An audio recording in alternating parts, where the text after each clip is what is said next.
Hey there, it's DM Scott. That's right, I'm talking to you. Yeah, you, the chubby guy wearing the This Is How I Roll t-shirt. Why don't you ditch that ratty old t-shirt that's 2 sizes too small for you? Where'd you get that? Baby Gap? Head on over to our Merch and More store on our epic new website. Grab yourself some Dungeon Masters Dojo logo wear. You won't regret it. Rock that t-shirt like the nerd boss you are. It's sleek and it's black, and everyone knows that black is slimming. Hell, I look like a slender 3XL when I'm wearing this black shirt. Not only will you look deceptively less chunky, but with that bold red and white logo, you look like a superhero. And who doesn't want to look like a superhero? So head on over to the DungeonMastersDojo.com merch and more to fill your bag with our swag. See you next time in the dojo. Support the Dungeon Masters Dojo by heading over to Apple Podcasts and Podchaser and leave a review. Take the time to leave a comment as well. This helps make us more searchable to those listeners interested in content such as ours. But more importantly, we want to know how we are doing and what topics you would like to hear about. Another way you can support the DMD is by buying the DMD a beer, so we can continue to deliver quality content to you, our listeners. This also helps us upgrade and replace equipment. Head over to buymeacoffee.com/thedmd and buy us a beer, or 3, or 5. Don't forget to say something nice or mean. We don't care. You're buying us a beer. Now on to this week's episode. Hey, dude, what do you want to do about, oh boy, a throne? Should I even ask? I see the mists have brought you to me, William. Fall to your knees before your overlord, for I am... Yeah, for you am nuts. It's our first look at Von Richten's Guide to Ravenloft this week on the Dungeon Masters Dojo.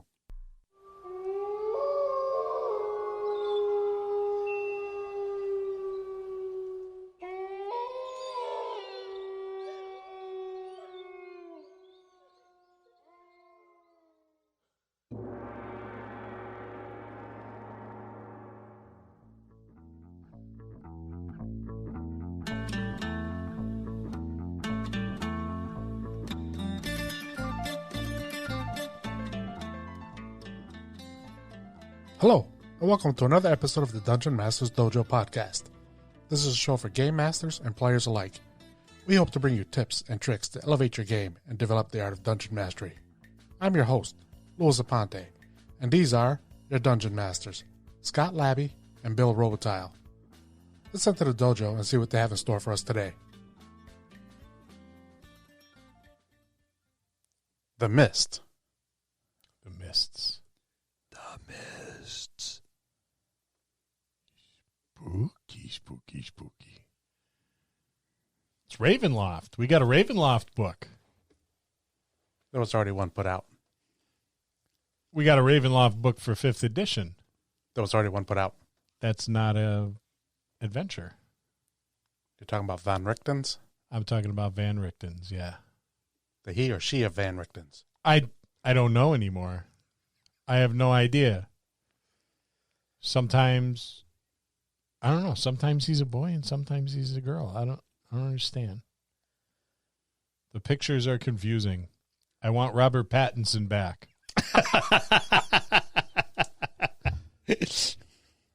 Well, let's take a small look at this book, and we'll let you take us through these mists. Well, we're talking about the dark gifts today. Gifts today. Even speaks with a mist.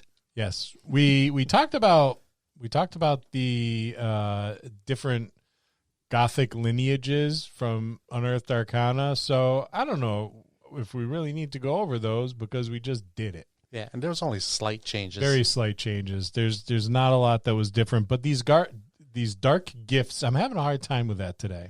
It's usually I am the one that stumbles over simple words. That's because he's having multiple personality issues today. True. Dark gifts.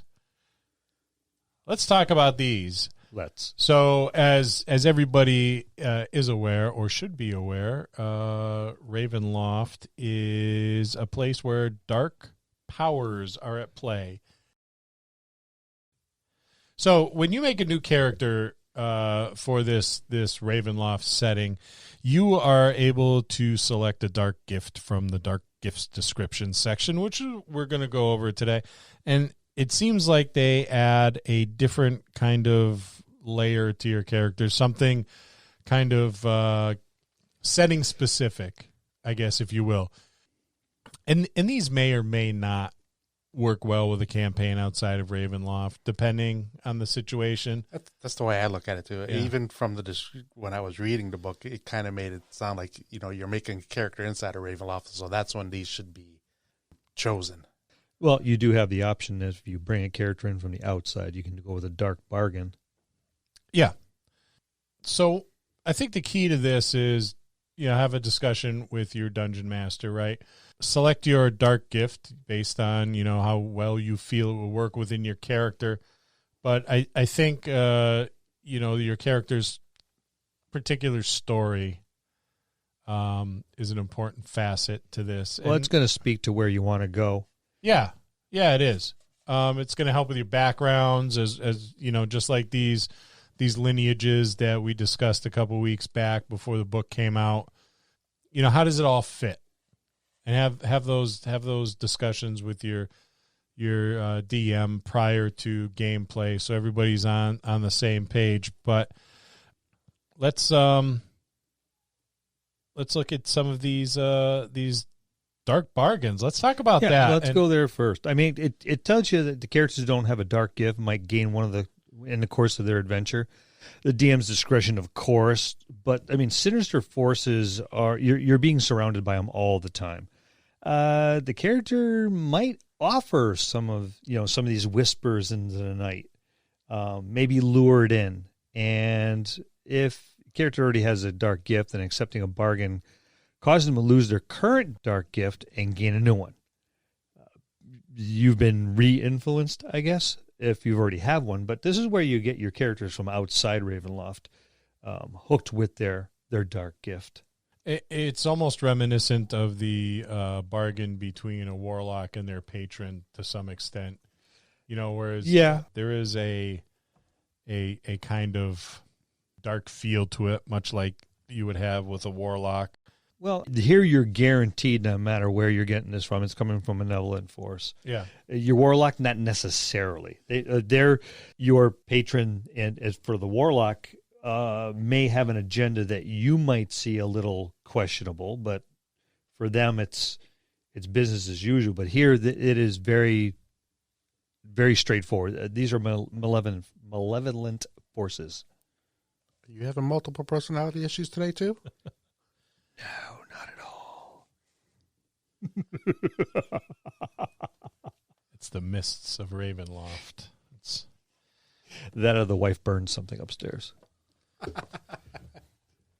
So any number of things can result in these dark bargains. We see a case where there's some suggestions, right? By no way a complete list, and I think a lot of with this particular book isn't so much a complete work where it's a campaign setting that's highly detailed, but I think it gives you a little bit, enough to work on if you happen to be a veteran DM. This is really all you need.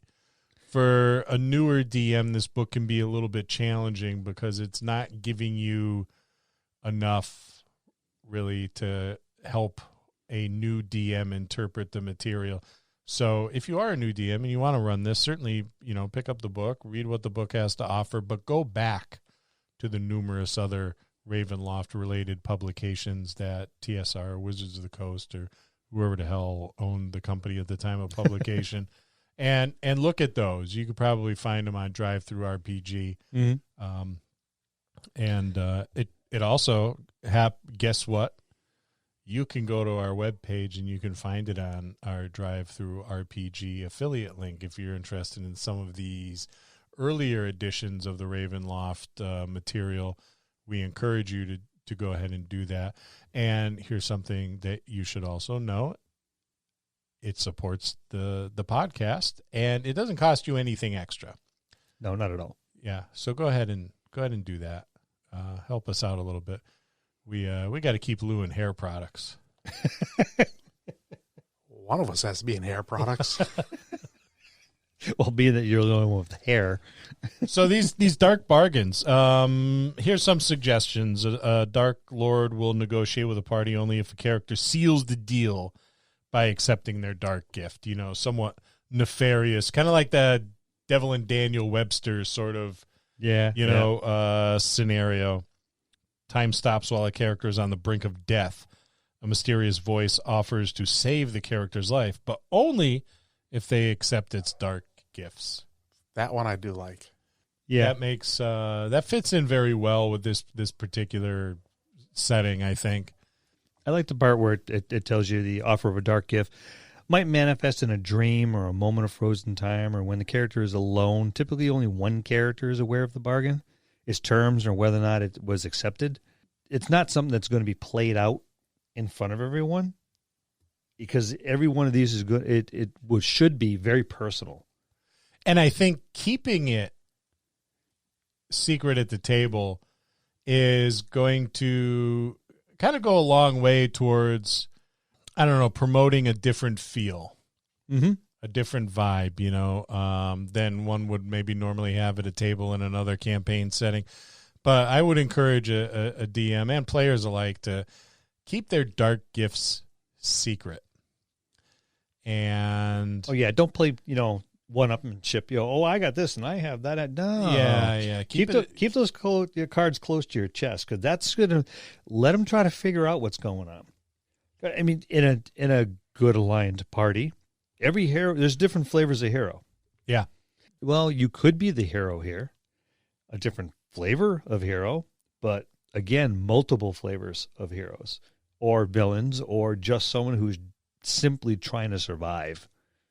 And with a setting like this, simply trying to survive is probably a pretty effective theme, because you don't want to move into a setting like this and run a high fantasy. It's just not going to work. It's like when Dark Sun first came out, and it was a very different campaign setting than any of the others that came really before it. It wasn't high fantasy. It was like almost like a Mad Max kind of. It was grim. It was dark. It was Mad Max met Dune. Yeah. You don't want to run a game like that, like you would Forgotten Realms. You got to get your mindset different. You got to gear yourself up towards running a game in this case, in a horror setting. And there's a lot of things that that come with a horror setting. I would love to use this with existing characters at like maybe 6th or 7th level, just to watch how these characters that have been building up in like a Forgotten Realms setting towards a certain theme. Yeah. Watch that theme change, watch the Captain America of the group slowly become the Punisher. So another one, an experiment or magical accident goes wrong. I think that fits in with that kind of Mary Shelley Frankenstein theme. Yep.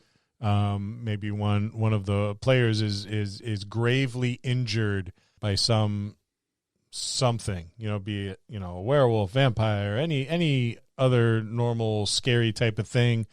They drag this character out of danger. They find a healer's hut or something, or happen upon someone who happens to have a little bit of healing ability, and they use whatever herbs they have on hand to attempt to keep the character from dying. They do a fairly good job of keeping that from happening, but the character is changed now. I like the next one. Character breaks a vow or suffers a curse, gaining a dark gift as a result. Yeah. I could have so much fun with that. A curse, from an old witch or some other thing, a curse placed on a sacred area or whatever have you. Mm-hmm. But a curse speaks so much to the setting. Very much. I read that one. Ooh, I found the one that I'm going to be playing with. That one works really well. And then a character touches a mysterious amber sarcophagus, and a force within entreats them to accept its influence in the form of a dark gift. Now, it could be a sarcophagi, it could be a mausoleum, a tombstone, an idol, anything that would fit in the realm that would seem significant. Yeah, and think out of the box with this. Maybe it doesn't have to be a sarcophagus. Maybe it doesn't have to be an experiment in someone's laboratory, but modify it however you see fit. A music box. Yeah. That plays us really, just a little too slow to be comfortable. How it kind of winds down and that, but it just keeps going on and on. Where the songs, if played at the right speed, would be catchy, but because it's so slow, it just gets really, really eerie, and you become entranced by the song, and maybe a vision happens or something like that. I think I would like to throw a music box at somebody. Or even a carnival-type fortune teller. Yeah. Put a copper piece in. Yeah. I think of that old Twilight Zone episode where I think William Shatner was actually in it, where him and his newlywed wife stop at a diner, and he's constantly putting quarters into this fortune teller machine. And as a Twilight Zone, and it was black and white. They were probably nickels. Probably, yeah. Or even pennies. Who knows? Pennies, yeah. But I see it as a very like Twilight Zone kind of campaign setting where it's just shit doesn't work the way you're used to it not working. Normally, Yeah. Something like I'm expecting to see Rod Serling in his black suit with a cigarette, giving the opening narration. I think they reference the amber sarcophagus because it is in one of the domains of dread in this book. Yeah, it seemed pretty specific. Yep. I have, unlike Lou, who's probably gone through the book 17 times, I haven't read it yet. Only twice. I was disappointed in the book a little bit. Lou is not happy. He did mention that as more than once. As a Ravenloft connoisseur, Lou is disappointed. But we'll get to that in bits and pieces. And bits and starts and tantrums and tirades. I was telling Bill and Lou earlier today that I was after Tasha's came out, I had no idea that anything could have the debate could have raged even more so with any other book that Wizards of the Coast put out. There was just no way in my mind that people would be more pissed off or even as pissed off as they were when Tasha's came out. And then this book came out. And oh boy. Lo and behold, you were proven wrong. People are upset. Yep, just a little bit. They are not happy. Boy, the Facebook groups are exploding.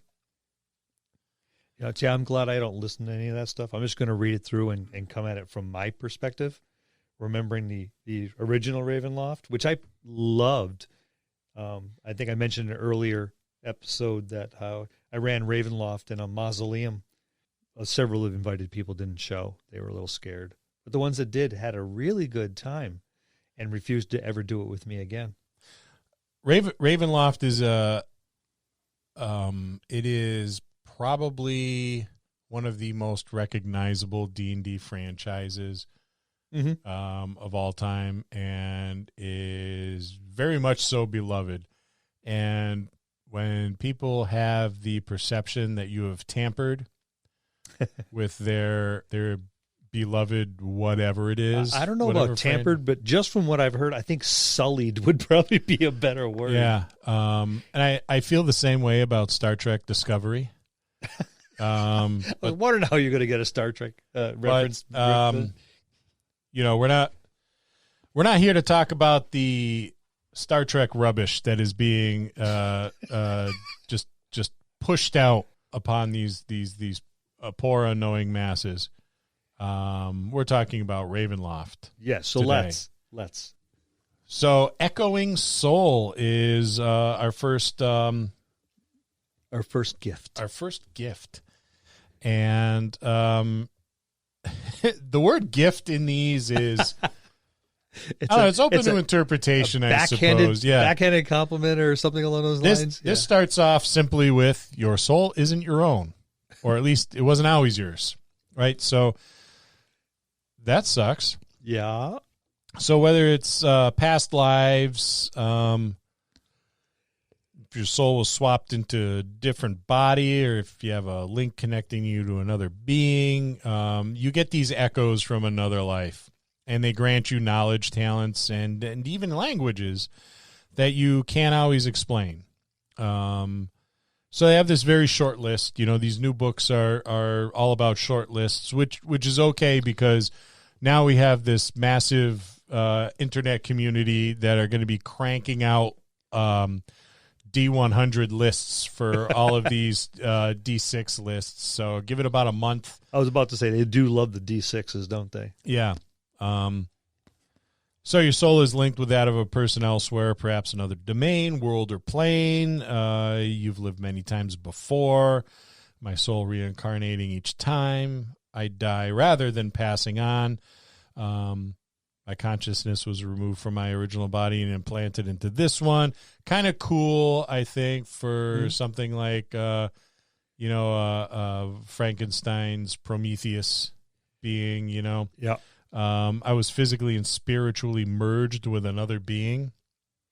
That kind of sounds like a Cinemax After Dark type of thing,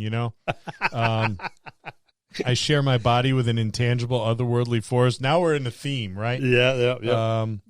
And time fractures around me, and I sometimes collide with my own past or future. That would be fun to run at the table for someone who's got that dark gift, where you could do an entire adventure just around that. Well, imagine halfway through an encounter, all of a sudden, twitch, nod, and you pick up a different dialect, almost like you have multiple personalities, but all you're doing is reliving one of your own. Yeah. It's I have a good time with that as a DM. I would have a very good time with that. So you gain proficiency in 2 skills of your choice with the channeled prowess thing. Inherent tongue, so you can speak, read, and write 1 additional language of your choice. Make it count, though. Make it don't pick orc, or goblin or something. Yeah, something goofy. Yeah, I think you should pick something from the land, Vistani. Yeah, or, one of those. Yep, exactly. Something. Yeah, that would make sense. Something from one of the domains. And then there's intrusive echoes. So immediately after you make an attack roll, an ability check, or a saving throw, and roll a 1 on a d20, your soul's memories emerge and overtake your perceptions and experiences. You might see people around you as someone other than who they are, or you become disoriented by a double experience of the world around you. Roll on the intrusive echoes table to determine the effect of these vivid memories and perceptions. And once they occur, these intrusive echoes can't manifest again until you finish a long or short rest. So here we got another short D6 list. You're charmed by a creature you can see for 1 minute or until the creature damages you. You're frightened by a creature you can see for 1 minute or until the creature damages you. You perceive another time or place around you until the end of your next turn. During this time, you are blinded to your actual surroundings. You perceive a different time or place overlapping your surroundings. Your speed is halved until the end of your turn. Memories and sensations overwhelm you. You're incapacitated until the start of your next turn. And your memory is one of triumph. You can re-roll the ability check, attack roll, or saving throw that you just made. You must use the new roll, though. That could be interesting. It could be very interesting. I would be caught in an endless time loop of intrusive echoes with all of my low rolls. I feel like, I just couldn't play a Ravenloft campaign because it would be hours and hours and hours and hours of me rolling on this table. And I can't deny that. That's probably exactly the way. All right, Scott, take your D6, go into the corner, let us know when you come back. Yeah, I'll call you Thursday. Yeah, there you go. Perfect. So we go on to the next gift. Gathered whispers. You're haunted by spiritual beings, whether the souls of the departed or entities from another plane. Their voices endlessly whisper, taunt, and cajole, sometimes rising to an unearthly howl. Only you can perceive the spirits, though, unless you allow them to speak through you. The spirits are intangible and invisible. Anyone who can see invisible creatures see only fleeting glimpses of these spirits as they haunt you. And then, of course, let's go to the mighty D6. You roll on the options for the whispers. So you have a council of the dead ancestors that watch over you. You could have fiendish presence vie for your soul. Unquiet souls are drawn to you and beg for peace. The spirits of those you've killed linger around you. An alien intelligence intrudes upon your thoughts. Or a sibling I don't have shares my body. I like the spirits of those I killed linger around me. I think that would be great for a fighter, a barbarian. You wouldn't have anybody around you. No, but boy, the room would be crowded with your characters, Lou. Oh, you need a stadium. Yeah. I'd have to travel with a tour bus. No, the stadium. We'll call it the Thunderdome. It'd be like a Saturday at Foxwoods. And we're moving on. So you get your spirit whispers. You learn the message cantrip if you don't already know it, and require no components to cast it. When you cast a spell, the messages are delivered by one of your whispering spirits rather than you or the target's voice. That could be creepy. Yeah. Sudden cacophony. When you're hit by an attack roll, you can use your reaction to channel your haunting spirits, letting their voices howl through you. If the attacker isn't defeated, add your proficiency bonus to your AC against the attack, potentially causing it to miss. And then, of course, you need a long rest to get back to that one. Excuse me. Do you have put your glasses on, please? What did I read? What did I read there? Deafened. Oh, what the hell did I say? Defeated. Oh. Yeah, I should probably put my glasses on. And then put my other glasses over those glasses. That's what happens when you're 622. And we ordered him the large print version of the book. It's at 32 font. Of course, it's 6 volumes. And they're heavy, but and then you have voices from beyond. Immediately after you make an attack roll, an ability check, or a saving throw on a roll of 1 on a d20, the haunting voices grow too loud to ignore. Roll on the voices from beyond table to determine the effect of these voices. So that's only a d4. So let's see if there's anything interesting in here, shall we? You have disadvantage on the next attack roll, ability check, or saving throw you make. Number 2, you are deafened by the voices for 1 minute. 3, you are frightened of the creature closest to you other than yourself until the end of the next turn. If multiple creatures are closest, the DM chooses which creature you're frightened of. And number 4, within the next 10 minutes, you can ask your spirits about the results of a specific course of action that you plan to take within the next 30 minutes. You can receive an omen as if you had cast the augury spell. The omen manifests as whispering from the spirits perceptible only to you. It's a lot like unmanaged schizophrenia. Yeah. You have those auditory hallucinations, which you can have you can have for a lot of interesting storytelling at the table if one of your players has this dark gift. A lot of voices there. I would that no one else hears. Yeah. And so here's the person who argues with himself constantly. Yes. Do I need a shave? No, I don't. Yes, you do. No, you don't. Yes, you do. We're going to grow a beard. No, we like to be clean shaved. Then you stop, you turn, look left. We didn't ask you. Yeah. And then go back to your argument. When there's no one to the left of you.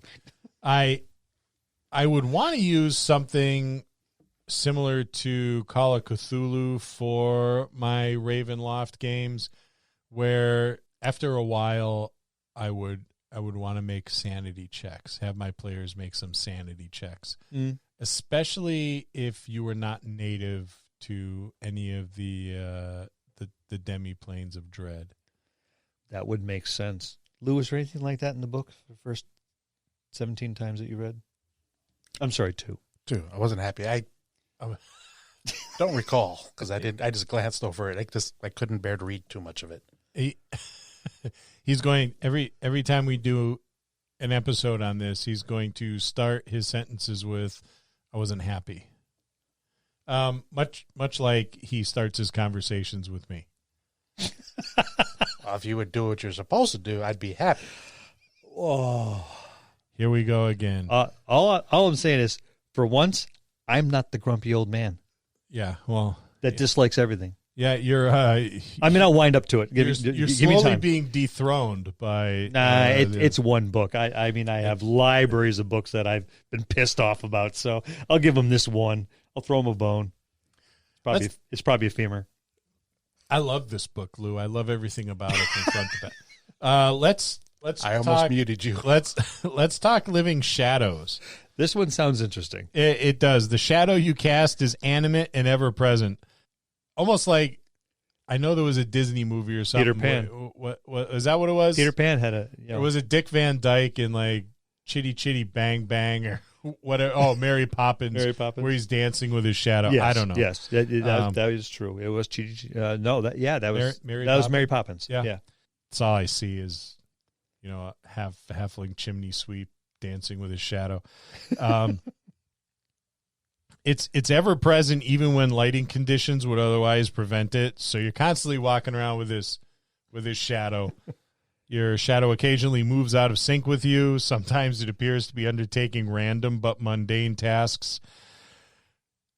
That could be fun. That could be real fun. Your shadow's eating a sandwich, pouring tea, or juggling, or making obscene gestures at someone, any number of wildly entertaining things. But sometimes it acts out on your darker impulses, right? We all have dark impulses from time to time, threatening or even attacking other shadows. So you can't take your shadow to the shadow park for a walk because it just doesn't get along with the other shadows. You gotta keep it. You gotta have a shock collar on it to straighten it out. But with some effort, you could bend the shadow to your will. So roll or choose on an option for the shadow quirk table to determine how your living shadow behaves. We're back up to a D6 roll. My shadow often holds weapons or bear wounds that don't exist. When I'm distracted, my shadow panics and tries to get other people's attention as if it's desperate to escape me. That is fun. Yeah.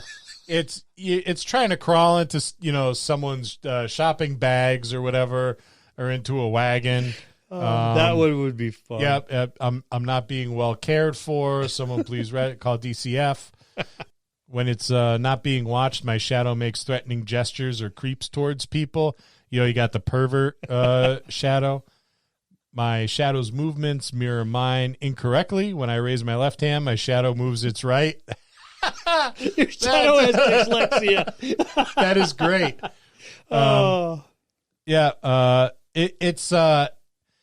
It's like when someone our age goes out to the dance floor at a wedding, and all the young kids are like doing the Macarena or whatever, whatever that whole. And we end up doing the YMCA.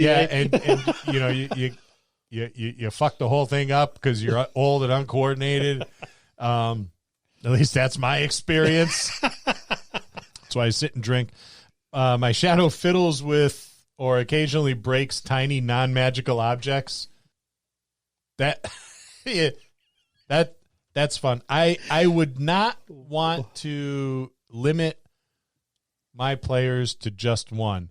I would be like, listen, every opportunity we have, you're rolling that D6. There's a slight but noticeable delay between my movements and those of my shadow. Like your shadow's not paying attention. You start walking down the street and he's like, oh shit, I better catch up.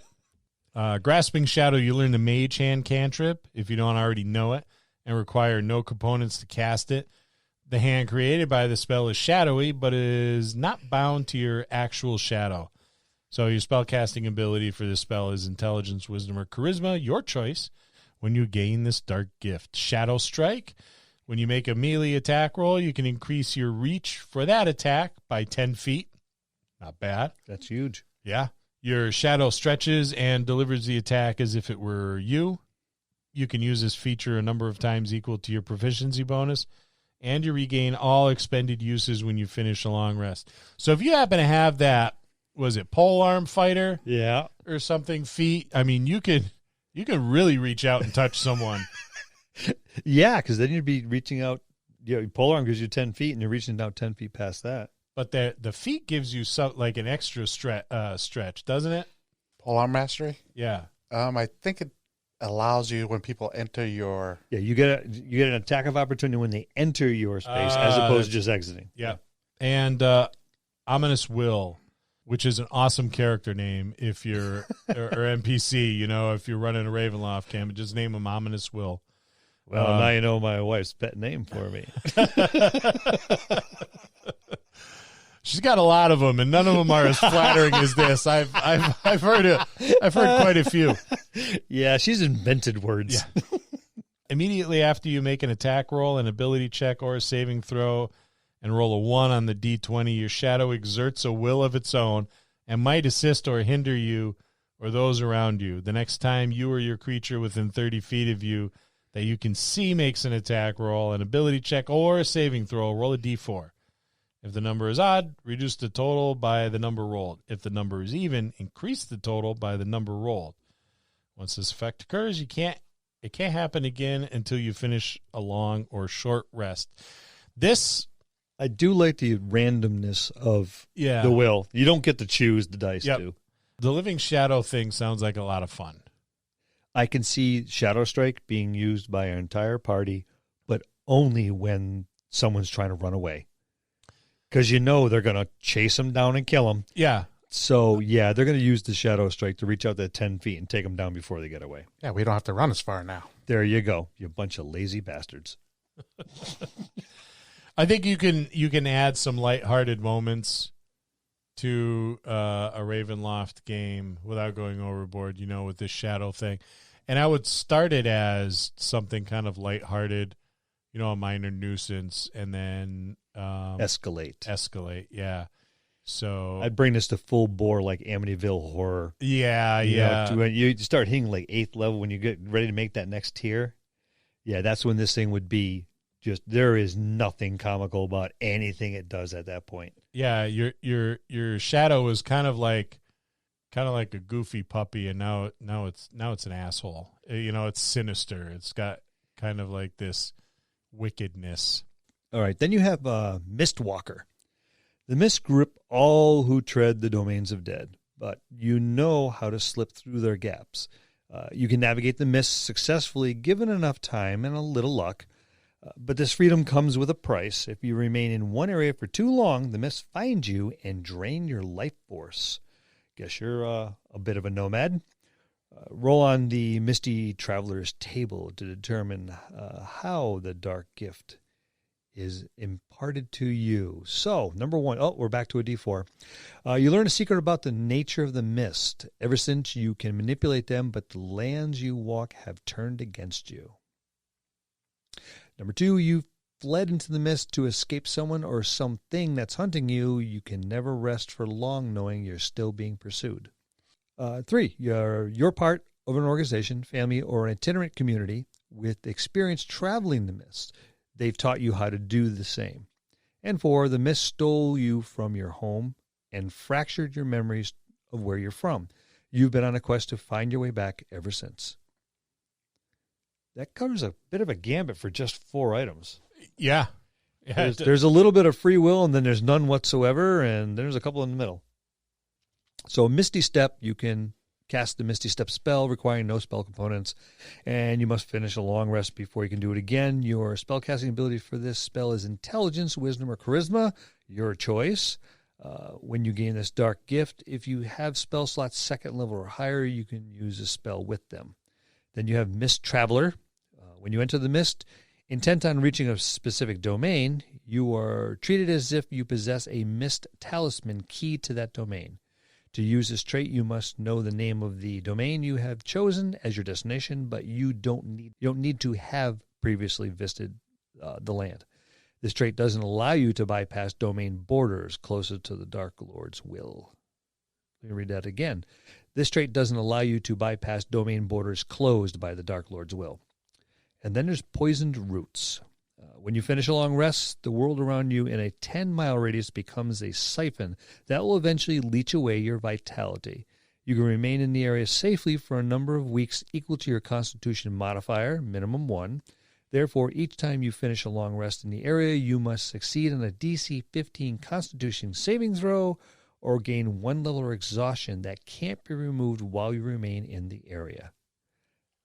That sucks. I like it, though. I like it, too, but you were forced to move from domain to domain. I see every adventure with this character ending much in the same way that every episode of The Incredible Hulk back in the 70s did. You know, where Bill Bixby or Kung Fu. Yeah. But he's off walking away again, all by himself, and the Lonely Guy song is playing. And it's sad he can't stay in one location long because, well, it would kill him or her. It's a cool thing. It makes for a tragic character. Yeah. I would even go as far as to say, this person, whoever it is, they poured all this research into figuring out the intricacies of the mists so they could get the hell out of there. And they uncovered a ton of knowledge about it, but they didn't uncover it all. Right. There's a piece missing. Yeah, maybe they jumped the gun and were like, all right, I'm bouncing. I'm out of here. I got it all figured out. And then, through a series of unfortunate events, found out, well, you haven't quite figured it out. But now they're stuck in some kind of cyclic loop. Yeah. And they're forced to bounce from domain to domain because they can never stay in one long enough to figure out that last piece. Yeah, and you can really have a good time with a character story with something like this. Well, the game masters would have a good time. The character would curse us something horrible. Yeah, but this sort of thing makes for a tremendous amount of entertainment, character growth, and depth. Yeah. It is just, I like it. And here comes Lou to dispute that. You're upset. I'm not disputing it. I'm just going to say it's going to put a lot more work on the game master as well, because now you can only, if you have an adventure that needs to be done somewhere here, you're on a time limit, and he's not going to want to stay there because, as we know, 6 levels of exhaustion will kill you. Yeah. Yeah, and that's a good point, because I think a lot of what's in this book puts a lot of extra work on the DM. So for a new DM, this may not be the best. I don't see this as an option for long-term campaigns for your new dungeon masters. No, a one-shot maybe. A one-shot, yeah, 1, 2, 3. A couple weeks, maybe the month of October. Play Ravenloft, but yeah, I don't see this as being a very long-term game because it is going to be an awful lot of work for your dungeon masters. And not only that, this is probably one of, as of right now that we're reading, is one of the only dark gifts that could potentially kill somebody. Yeah. So far. I would love to play a Ravenloft one-shot for the month of October with Aaron and Jared from Level Up Your Gaming. I was just thinking the same thing. The horror guys. Yeah. That would be... And hey, we like horror too, but come play in our sandbox. Yeah, or even just hand it over to Jared, or Aaron for that matter. Yeah. But I don't know if Jared would do it because there's no Glocks in Ravenloft. There are no Glocks in Ravenloft. But that would be a T-shirt. that would be a fine T-shirt indeed. So let's move on to Second Skin. No, this is not a condom. It is a dark gift. Well, I'm not saying a word. Yeah.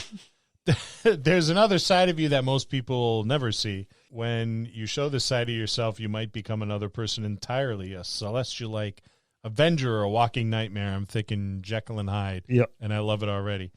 Whatever the specifics of this form, it exaggerates some drive or hidden nature within you. Roll on or choose the second form table to determine this other side of yourself. An exaggerated version of your own form. Hybrid form of humanoid and beast. That's kind of a lot of this is some Jekyll and Hyde stuff here, yeah. which I dig. An angelic, a demonic, or an aberrant form. Vaguely human-shaped creature made out of slime. That's all right. A fey-like shape, either brooding or passionate. And a body constructed of metal, stone, or machinery. I don't really like that one. Well, I'm thinking maybe change them around. A body constructed of metal, stone. So turn them into a gargoyle. I like that. Yeah. That's or they become the suit of armor, the hollow suit of armor. There's your metal. Yeah. So you could use these, like from that Scooby-Doo episode. Even a possessed Warforged. Yeah. Yeah. So yeah, there's a couple ways to get around. Or even reverse it. Maybe if you're a Warforged, your form becomes one of flesh. I like that. I like that too. Where it's like, so I'm hideous. He's a human with a charisma of 18. Don't look at me. Or even just feeling things differently. I mean, you think of a Warforged, you go from that to a human form, and you now feel sensation of cold and heat. And you can taste food now. You could taste food. Breathe. You have genitalia. So you have a distinct gender. We always go there. Yep. But imagine what that would be like. You're Pinocchio who finally became a boy. Well, not to say that, but like I said, now he has to learn or remember or has to think about breathing because he never doesn't have to do it before. Yes, I see him passing out a lot, Dude, you forgot to breathe. But on the plus side, you'd finally get to find out what the outhouse was for. Yeah. It's not just a small reading room. Yeah. The Tin Man got his heart. That's, yeah. Yeah, quite literally. And then, if you really liked it, then you would really try hard to be in that form as frequently as possible. So transformation, you can cast the Alter Self spell to appear in your second form. When you do so, you gain the effects of the spell's change appearance option and cannot end it to gain the benefits of different options. Casting Alter Self in this way requires no spell slot, and you must finish a long rest before you can cast it this way again. Your spellcasting ability for this spell is Intelligence, Wisdom, or Charisma. You're probably picking up on a theme here. If you have spell slots of second level or higher, you can cast this spell with them. When you cast this spell using this feature, some cosmetic aspect of your second form remains after the spell ends. This visibly marks you unless you actively hide or disguise it. The mark is a perceptual change, such as scaly skin, stunted wings, eyes without pupils, or horns. The mark fades after you finish a long rest. I like that. That's pretty cool. Yeah. A little lingering there. Yeah. Involuntary change. Certain circumstances can activate your dark gift. If you just happen to stop at the truck stop for, some a piece of pie and a cup of coffee, and a couple of truckers give you a hard time, and you warn them, don't make me angry. You wouldn't like me when I'm angry, and then they keep pushing it, and then it happens, and you start busting ass in the truck stop. Boom! Yep. You suddenly turn Fey-like. Yeah. That'll teach them. Yes, I've turned into Tinkerbell now. Run in fear. So certain circumstances can activate this dark gift. After you experience this catalyst at the start of your next turn, you must succeed on a DC 15 Charisma saving throw or use your action to cast Alter Self as described above, even if you've already used it. So roll on or choose an option on the change catalyst below. DMs, feel free to play with this, Add some more stuff. Seeing a particular phase of the moon, the smell of a certain type of flower, the sound of ringing temple bells, hearing a particular melody, touching pure silver with your bare skin, seeing someone resembling a specific individual. I think hearing a particular melody is... I love you. You love me. And you turn into a purple dragon. That'd be enough to make an involuntary change for anybody. All right, so then we go to symbiotic being. This one sounds interesting. Venom. Yeah. Yeah, Spoiler alert. Yeah, I feel as though with these books, they have a bunch of comic book writers that are out of work because now they're making movies. And they're like, hey, come over and write some rule books to us. And like, we can put together the Marvel Cinematic Universe between this and Tasha's Cauldron of Everything. Pretty much. Yeah. And if we got the Turtle package, we could do Teenage Mutant Ninja Turtles as well. How long have you had that one sitting in your pocket? Several years. Okay, so symbiotic being.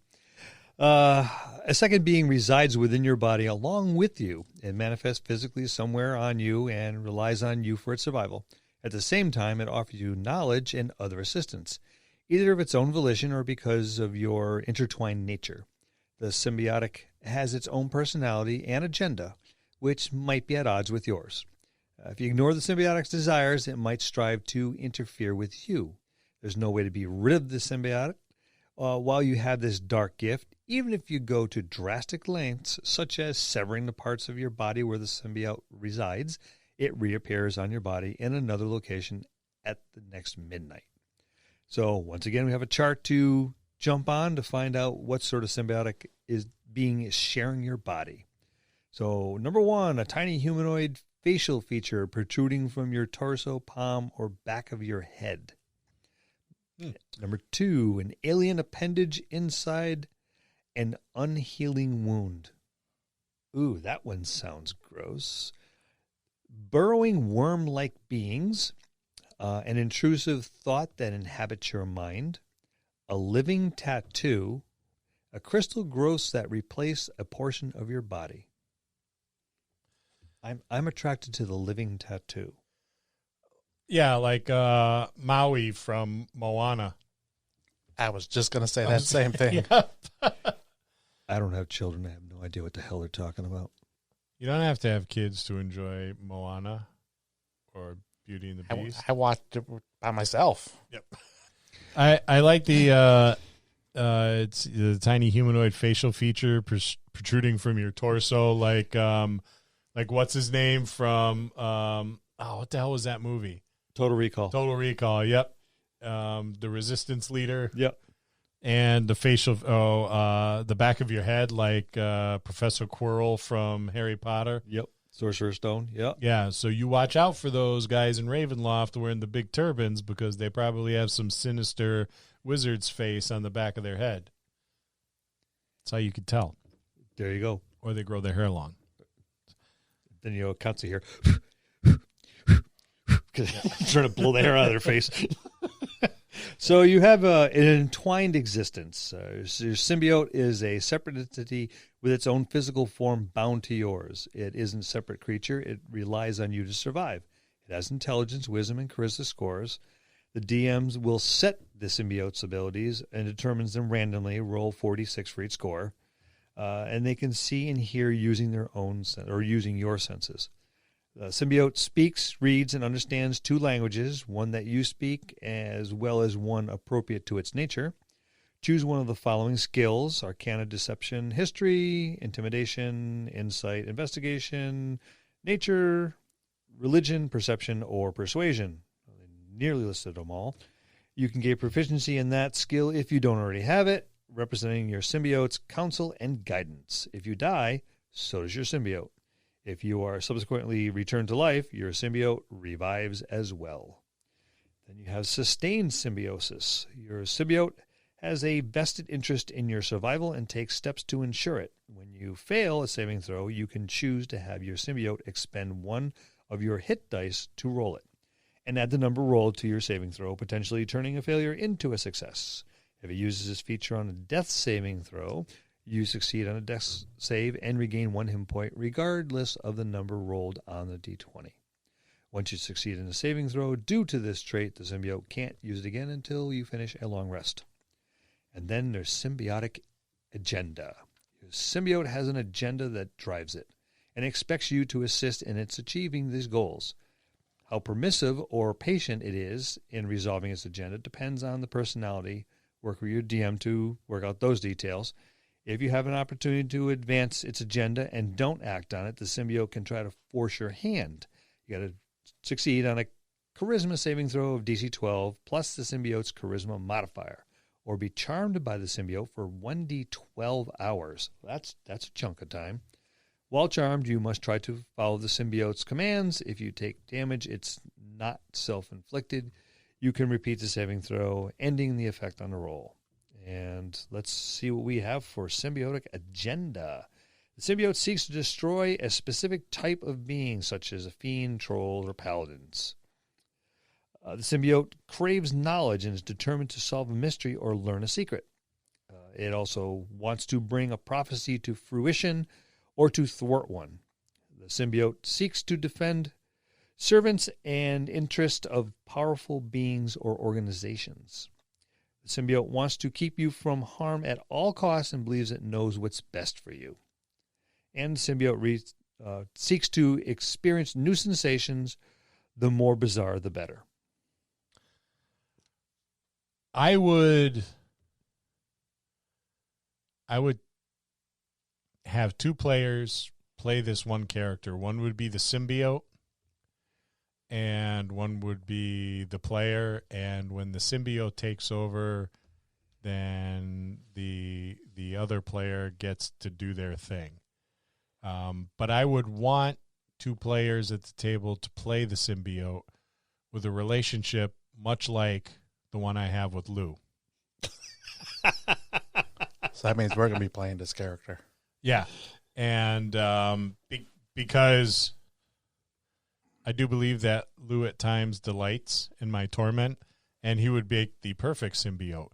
But I think it would add something really cool to the table dynamic if 2 different players played the same character. And there was a struggle of wills. I like that a lot. Yeah. And instead of, so the other player during the session 0, the symbiote, would have to select its symbiotic agenda and stick to it. And it doesn't necessarily have to be one on the D6 table, but you could come up with something between the other player and the DM that would be perfectly acceptable and probably wildly entertaining. And I think it would be a good time. Yeah, you'd have to have 2 players that probably have played together for a while. Yeah. I think 2 players that don't really know each other personally very well would have a little difficulty playing this. Yeah. But you have a couple people that have been playing together for a while that know each other and know which buttons to push. And let's face it, you both got some big-ass candy red buttons. So, and there's fingers a-flailing. Let's talk about the touch of death. Shall we? The dim mock. Oh, that's the wrong one. Yeah, wrong one. Yeah. Your touch is pain, harming whoever you come in contact with, like Edward Scissorhands. The deathly power within you is beyond your control, afflicting any who touch your bare skin. By the same token, you can deliver death to your enemies with your touch. So, roll on the table. Our D6, your body is alchemically or biologically altered, infusing you with deadly chemicals. The magic of a slighted druid or fey makes small plants wither and insects die in your presence. A promising career with Orkin. I was going to say, yeah, you're a living bug zapper. You're the harbinger of a grim prophecy. Any creature your touch damages is marked with a temporary scar of a group, fiend, deity, or other force that takes an interest in you. So, yeah, whatever your adventuring party logo is appears on whatever body part. And the brothels in Ravenloft all lock their doors when they see you coming.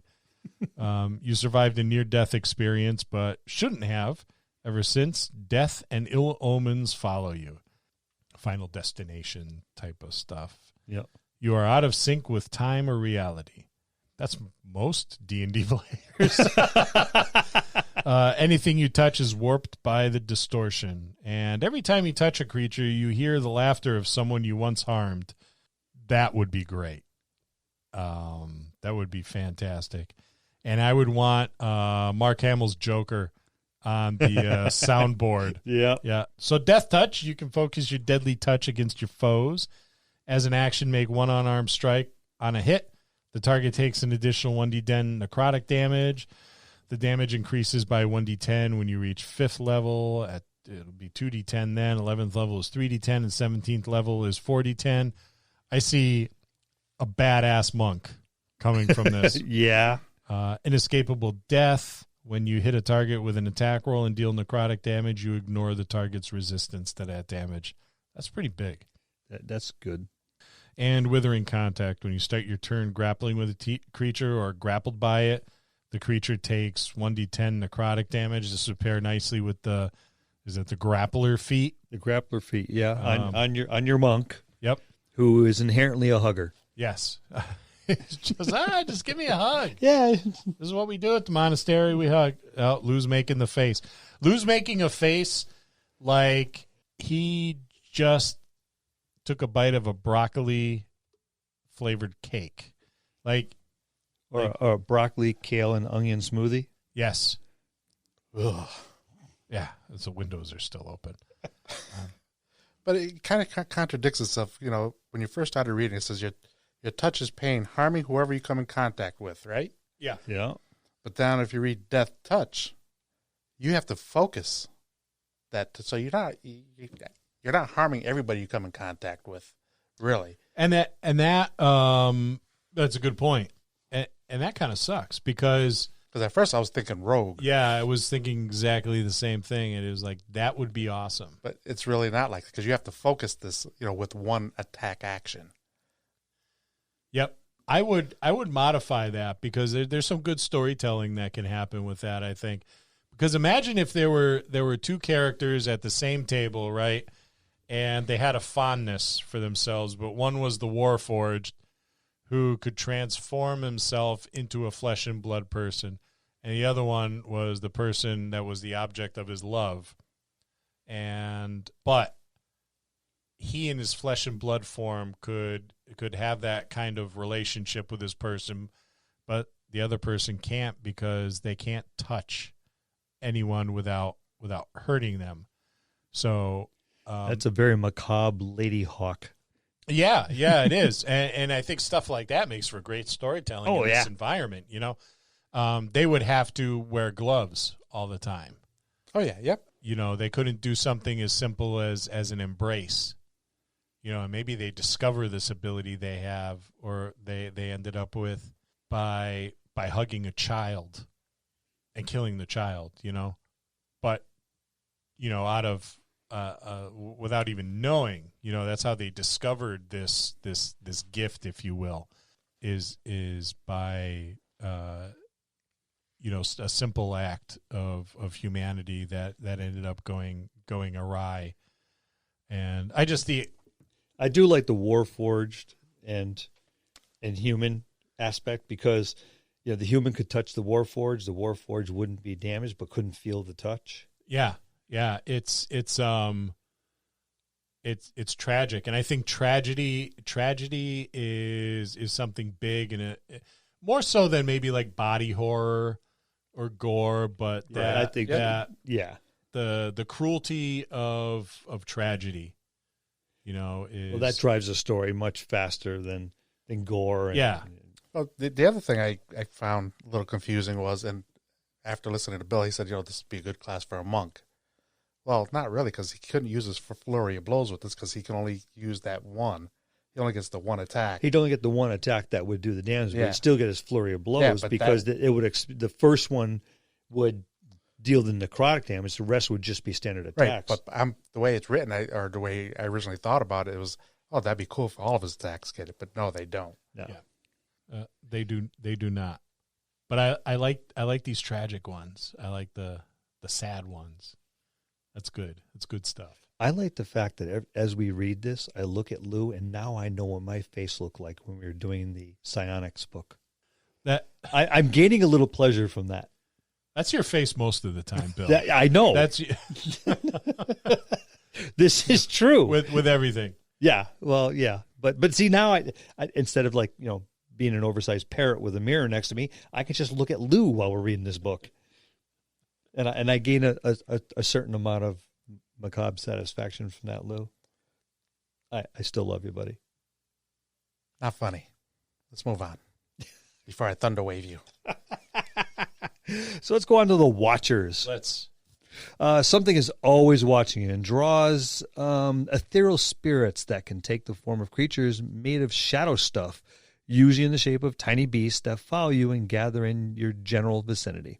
These creatures act like normal examples of their kind, but their behavior suggests a hint of malice. No matter what precautions you take, you can't permanently drive these spirits away.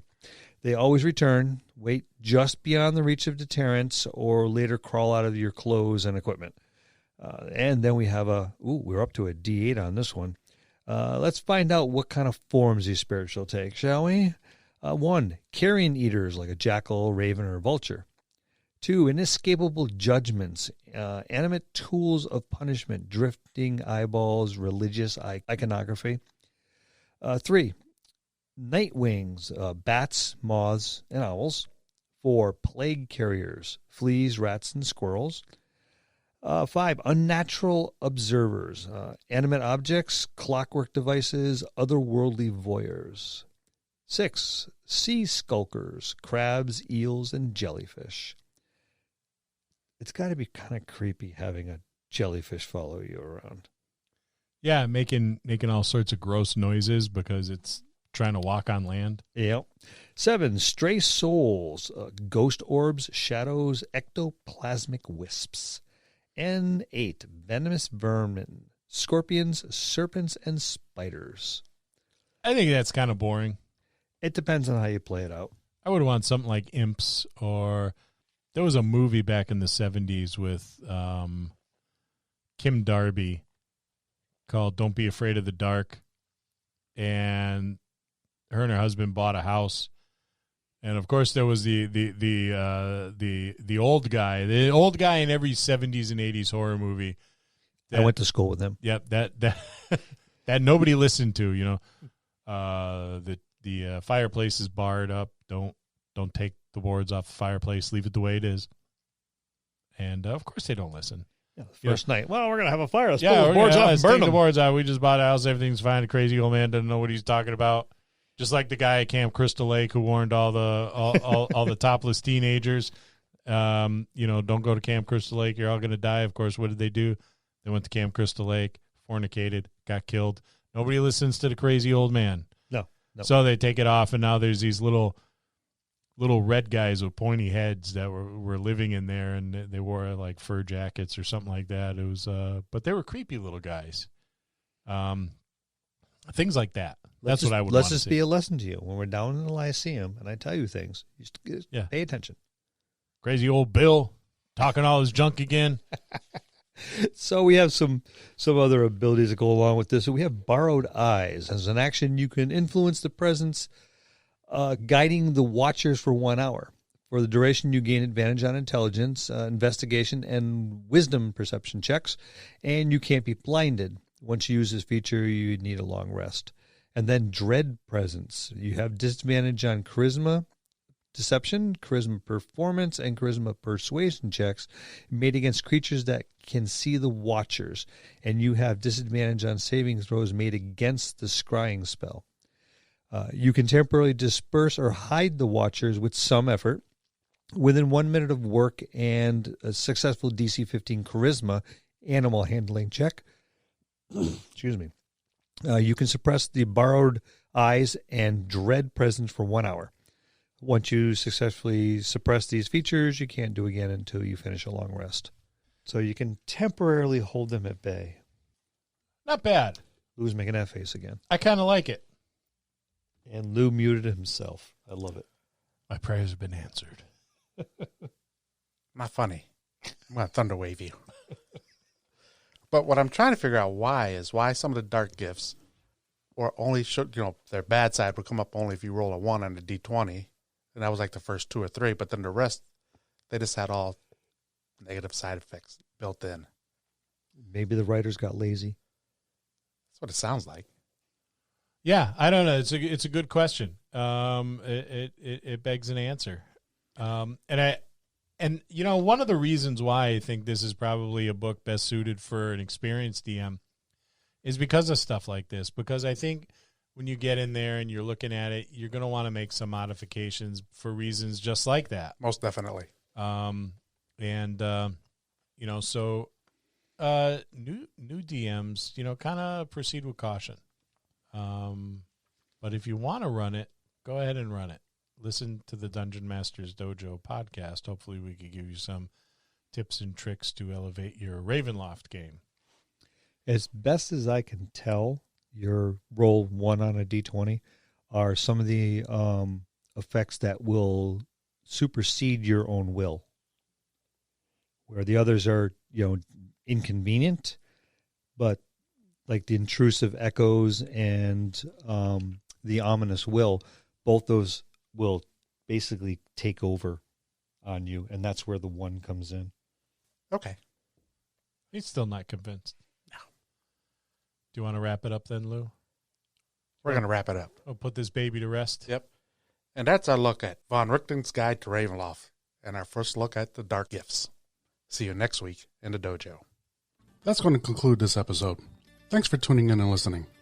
Please subscribe to the podcast for more great content. If you'd like to hear a particular topic, you can reach us on Facebook at the Dungeon Masters Dojo, or you can drop us an email at thedungeonmastersdojo@gmail.com.